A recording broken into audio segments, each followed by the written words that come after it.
Você já pensou que Deus podia falhar? Todas as vezes que nós duvidamos, todas as vezes que o nosso coração entra em conflito ali, todas as vezes que a dúvida domina a nossa mente, de uma forma subjetiva, nós estamos acreditando que Deus pode falhar. E eu confio muito em Deus, mas ao mesmo tempo eu confio muito em padrões comportamentais. Nós temos uma carta de amor escrita para nós, que é a Bíblia. E nessa carta, nós não vivemos nenhum episódio em que Jesus falhou, em que Deus falhou, em que Deus prometeu algo e não cumpriu. O momento em que Deus desistiu de fazer o que era melhor para uma nação ou para uma pessoa. Eu fico muito reflexiva quando eu falo sobre isso, porque eu acabei de ouvir uma palavra que edificou muito a minha fé e por isso eu estou compartilhando isso com vocês. Mas em muitos momentos o nosso coração entra quase que num colapso. A gente sente uma insegurança tão grande, uma fraqueza na fé, que tudo oscila dentro de nós. A falta de fé, ela mexe com a nossa emoção, ela mexe com a nossa alma, ela mexe com o nosso corpo físico, ela consegue transformar todo o nosso estado, né? Porque são muitas as possibilidades que passam nas nossas cabeças, nas nossas mentes, quando eu não creio que o melhor está reservado, quando eu duvido do plano perfeito. E quando eu falo um plano perfeito, eu não tô falando de um plano em que tudo sai do jeito que você quer, mas tudo sai do jeito que Deus planejou. E existem diversos versículos falando sobre a soberania de Deus, existem diversos versículos falando sobre a vontade de Deus cooperar para o nosso bem, mas o que mais me edifica nos momentos em que eu sinto insegurança é saber que ao longo da minha jornada eu fortaleci a minha fé nessas promessas e nessa palavra. Eu já falei uma vez, mas eu gosto muito de trazer isso para vocês. A nossa fé, ela não é para ser nutrida no momento difícil. Ela é para ser nutrida nos dias bons. São nos dias bons que eu leio a Bíblia, são nos dias bons que eu busco ao Senhor, são nos dias bons que eu edifico a minha vida através de testemunho de outras pessoas, que eu escuto ministrações, que eu permito que Deus fale comigo mesmo, sabe? Que eu sinta Deus em todas as coisas. Às vezes eu falo assim, Jesus, fala comigo através de uma pessoa hoje. Fala comigo através da natureza hoje. Jesus, traz uma música na minha mente, assim, fortalecendo meu espírito. E isso sempre acontece. Talvez a gente procura formas muito mirabolantes de Deus falar ao nosso coração, mas Ele fala em detalhes muito sutis, muito simples assim, e eu tenho pedido muito a Deus para percebê-lo na simplicidade. Mas pode acontecer também de nós vivermos um momento de muito silêncio. O silêncio, na maioria das vezes, ele traz paz ao nosso coração. Mas quando nós estamos esperando uma resposta de Deus, o silêncio de Deus gera uma aflição muito grande. E por que o silêncio de Deus gera uma aflição muito grande? Porque ele nos deixa incertos. Imagina quão bom seria nós perguntarmos algo para Deus no momento de dúvida e instantaneamente nós termos uma resposta sobre aquilo. Mas pensem comigo também sobre o quão ineficaz seria o nosso amadurecimento, a nossa resiliência, a nossa condição de adaptabilidade diante de tantas mudanças e tantos desafios. Eu penso muito sobre como Jesus faz. Eu penso muito sobre como Jesus mostra. Mas eu também penso muito sobre como o silêncio é importante para que nós amadureçamos a nossa fé. Talvez nesse momento você esteja passando por algo em que você não tem a menor clareza do que você precisa fazer. E não só isso, em que você também não sente que Deus está te direcionando para algo. Eu já vivi momentos, gente, em que eu ajoelhei e eu falei assim, Jesus, eu preciso de uma resposta, eu preciso de ajuda. Eu preciso saber o que eu tenho que fazer, eu não sei o que eu tenho que fazer, eu tô desesperada. E eu acho que Jesus olhava pra mim e falava assim, filha, mas eu já tenho tudo tão certo, tão definido, já tá tudo tão pronto aqui. Espera, acalma o seu coração, creia que eu estou no controle de todas as coisas. Isso faz parte do seu processo. Eu falo que às vezes eu tenho, na verdade eu tenho até certeza que eu dei uma atrasadinha em alguns planos, justamente porque a intenção de Jesus era que eu amadurecesse em algo, me preparasse para algo, E não que eu tenha mudado o tempo de Deus, mas dentro das minhas escolhas e do propósito dele, se aquilo acontecesse no tempo X, eu não teria vivido o aprendizado necessário, eu não teria vivido a experiência necessária, eu não teria feito a mudança de rota necessária. Não sei se vocês já perceberam, mas em alguns momentos Deus deixa as situações tão incontornáveis e insuportáveis que a única opção é que a gente mude a rota, que a gente saia desse lugar.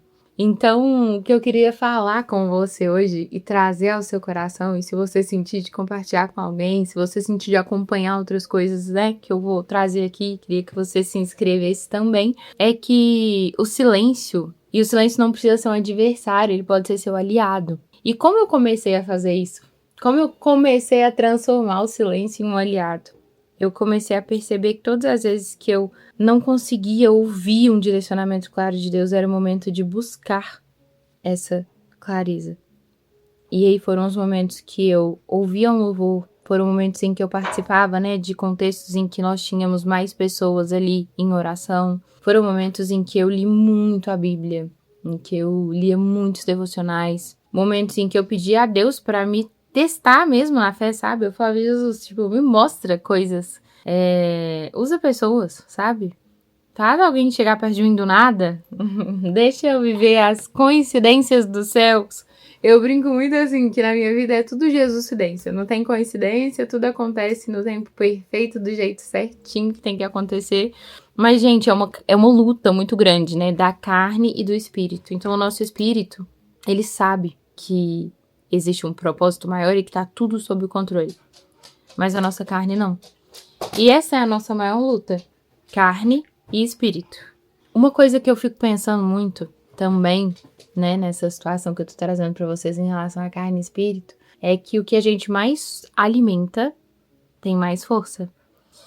E eu lembro quando eu era novinha e a escola, eu lia algumas coisas relacionadas à Bíblia, o pastor falava muito sobre isso, que existem 2 leões na nossa vida, que é o leão da nossa mente, da nossa carne, e o leão do nosso espírito. Aquele que nós alimentarmos mais vai sim ter mais poder, força e domínio sobre o outro. Eu queria muito te convidar, sabe, a alimentar o leão do espírito, a alimentar o leão da sua fé. Eu queria te convidar a ouvir palavras que edificam, sabe? Às vezes tudo que a gente precisa é parar 10 minutinhos e ouvir um devocional desse, não porque sou eu que tô falando de forma alguma, mas porque Deus usa pessoas. Deus fala através das pessoas, Deus mostra caminhos através de pessoas, e isso tudo são formas muito especiais de nós transformarmos a nossa mente por uma palavra e acalmarmos o nosso coração. Todos nós desfrutamos de contextos de ansiedade. Todos nós. Todos nós temos os dias em que não parece existir uma saída.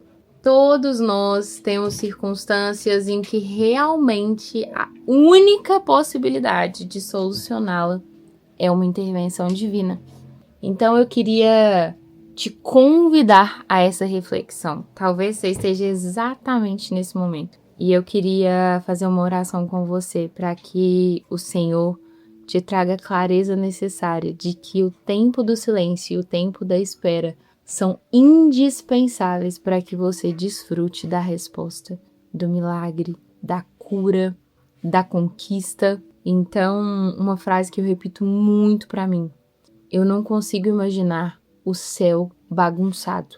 Eu não consigo imaginar o céu fora de ordem. Eu não consigo imaginar uma pessoa chegando lá e os anjos falando assim, não, espera só um pouquinho, a gente tá terminando de organizar aqui, infelizmente a gente não conseguiu, não deu tempo.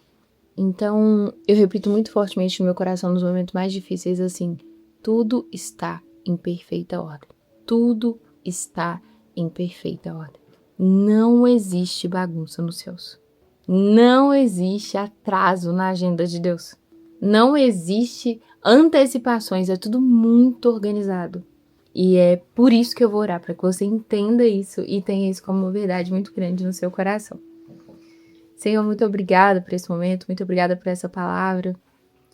Muito obrigada, Pai, por nós estarmos vivos, por termos saúde nesse momento para ouvir esse vídeo, para assistir esse vídeo, para de uma certa forma sentir a sua voz, a sua palavra, né, sendo trazida ao nosso coração. por ter chegado nesse conteúdo, dentre a tantos outros. E eu te peço, Pai, que o Senhor nos torne a cada dia mais sensíveis à sua palavra, à sua presença, ao seu toque.